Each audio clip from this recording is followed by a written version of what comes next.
नमस्कार दोस्तों।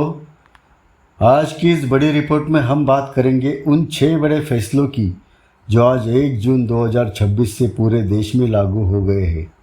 इन फैसलों का सीधा असर आपकी जेब, आपके घर के बजट, रसोई gas, petrol diesel, banking, UPI payment और रोज़मर्रा की ज़िंदगी पर पड़ने वाला है। सरकार ने महंगाई, ऊर्जा, डिजिटल ट्रांजैक्शन और वित्तीय नियमों को लेकर कई बड़े बदलाव किए हैं जिनकी चर्चा पूरे देश में हो रही है। अगर आप भी एलपीजी गैस इस्तेमाल करते हैं, यूपीआई से पेमेंट करते हैं, एटीएम से पैसे निकालते हैं या फिर टैक्स और बैंकिंग से जुड़े काम करते हैं तो ये खबर आपके लिए बेहद महत्वपूर्ण है। सबसे पहले बात करते हैं एलपीजी गैस सिलेंडर को लेकर आए बड़े फैसले की। जून महीने की शुरुआत के साथ ऑयल मार्केटिंग कंपनियों ने कमर्शियल गैस सिलेंडरों की कीमतों में बढ़ोतरी कर दी है। इसका सीधा असर होटल, रेस्टोरेंट, ढाबों, कैटरिंग बिजनेस और छोटे कारोबारियों पर पड़ने वाला है। विशेषज्ञों का कहना है कि जब कमर्शियल गैस महंगी होती है तो उसका असर धीरे धीरे खाने पीने की चीज़ों की कीमतों पर भी दिखने लगता है। यानी आने वाले दिनों में बाहर खाना, होटल का खर्च और कई सेवाएं महंगी हो सकती है। हालांकि घरेलू सिलेंडर में फ़िलहाल बड़ी बढ़ोतरी नहीं की गई है, लेकिन कमर्शियल सिलेंडर महंगा होने से बाज़ार में महंगाई का दबाव बढ़ने की आशंका जताई जा रही है। लेकिन गैस सिलेंडर से जुड़ा दूसरा फैसला और भी ज़्यादा बड़ा माना जा सकता है। सरकार ने एलपीजी और पीएनजी दोनों कनेक्शन रखने वाले परिवारों के लिए नया नियम लागू कर दिया है। अब अगर किसी के घर में पीएनजी यानी पाइप नेचुरल गैस का कनेक्शन सक्रिय है तो उसे 30 दिनों के भीतर पुराना एलपीजी कनेक्शन सरेंडर करना होगा।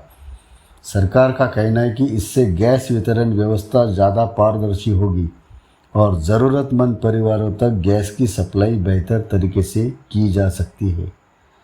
तेल कंपनियों ने इसके लिए ट्रांसफ़र वाउचर सिस्टम भी शुरू किया है ताकि भविष्य में ज़रूरत पड़ने पर उपभोक्ता दोबारा एलपीजी कनेक्शन ले सके। अब बात करते हैं पेट्रोल, डीजल और ईंधन सेक्टर की। केंद्र सरकार ने पेट्रोल, डीजल और एविएशन टरबाइन फ्यूल यानी एटीएफ के एक्सपोर्ट पर लगने वाले शुल्क में बदलाव किया है।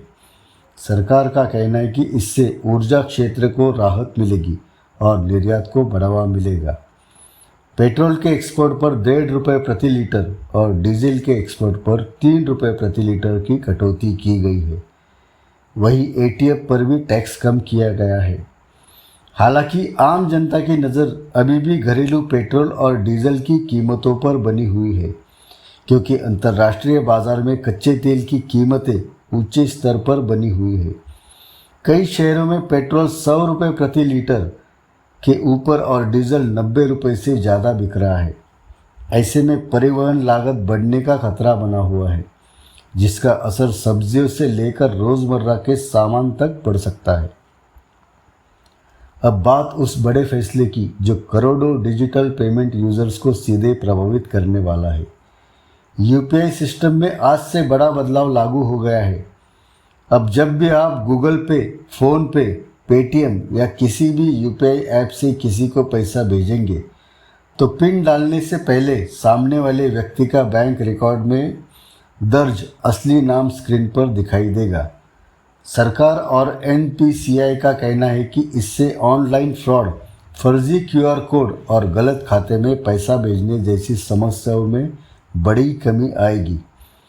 पिछले कुछ वर्षों में डिजिटल धोखाधड़ी के मामले तेज़ी से बढ़े हैं, इसलिए ये कदम डिजिटल सुरक्षा को मजबूत करने के लिए उठाया गया है। करोड़ों लोगों के लिए ये बदलाव राहत की खबर माना जा सकता है।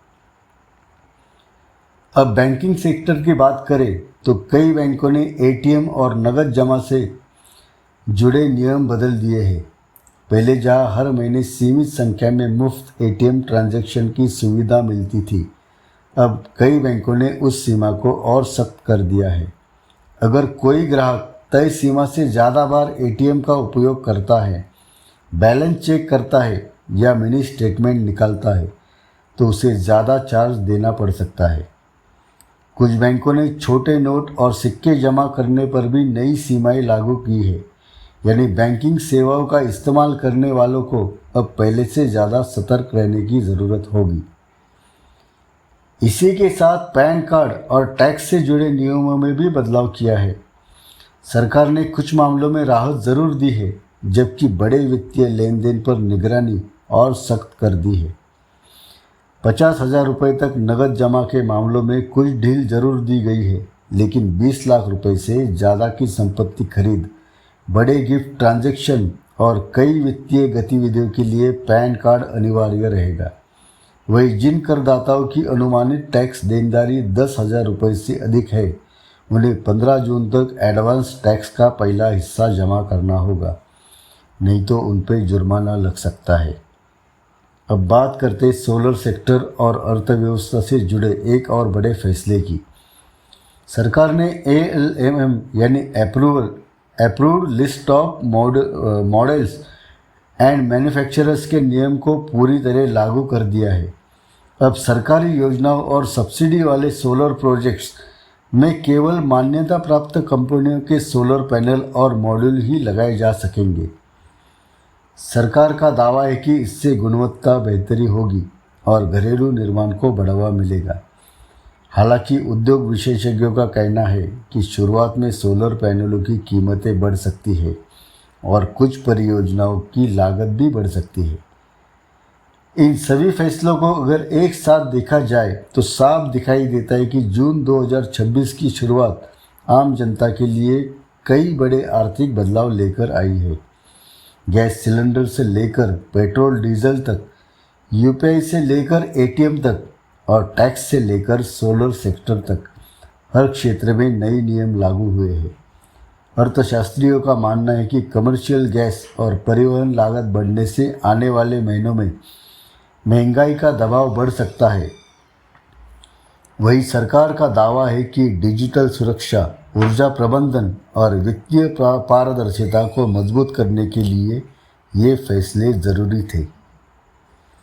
अब सबसे बड़ा सवाल यही है कि क्या इन फैसलों से आम आदमी को राहत मिलेगी या फिर महंगाई और बढ़ेगी। क्या पेट्रोल डीजल के दाम स्थिर रहेंगे या आने वाले दिनों में फिर नई बढ़ोतरी देखने को मिलेगी। क्या गैस सिलेंडर के नए नियम लोगों के लिए परेशानी बनेंगे, ये व्यवस्था को और बेहतर बनाएंगे। इन सभी सवालों पर देश भर की नज़र बनी हुई है। तो फिलहाल इतना तय है कि 1 जून 2026 से लागू हुए ये फैसले सीधे तौर पर हर घर, हर परिवार और हर जेब को प्रभावित करने वाले हैं। इसीलिए इन नए नियमों की जानकारी रखना अब हर नागरिक के लिए बेहद ज़रूरी हो गया है। धन्यवाद दोस्तों। जय हिंद।